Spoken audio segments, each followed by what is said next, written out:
In this video, I'll be going over the changes I have made per week in a sort of step-by-step basis. And I'll start with the changes I made after the week 10 feedback session with my teacher and some of my fellow students. So the main things I worked on and the main feedback I got is that I needed to implement the third keyword, which was recommended by my teacher to use as a sort of theme, as my three keywords didn't really fit with my existing game that well. The second thing I added was a specific menu that would pop up if the player reached a certain score.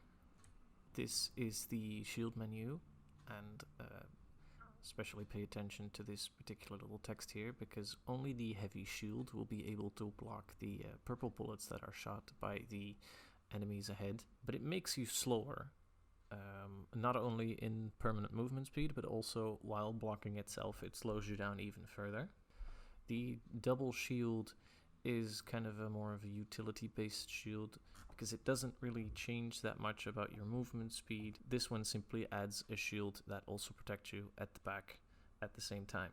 And the light shield, it is a lot smaller. It's got a very small surface area, but it does increase your movement speed permanently. So after I received feedback on this prototype, I was also advised to add a further upgrade to the spears, giving players a choice between a heavy, slower but bigger projectile, a shorter cooldown on the throw of the spears, and a smaller, faster projectile as well. I also implemented a treasure room, which is hidden behind a secret door. So in order to feel like the player needs to use his shield more to solve problems or get past obstacles, I created a new trap, which is a rock trap, which, as you'll see when I step on it, removes a secret wall, drops a few balls, and then these can only be blocked by the player's shield.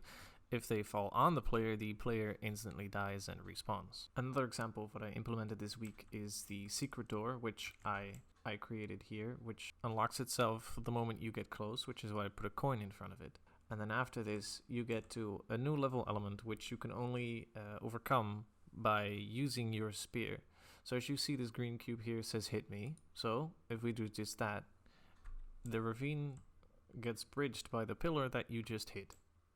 After this, you gain access to the secret room that I mentioned before.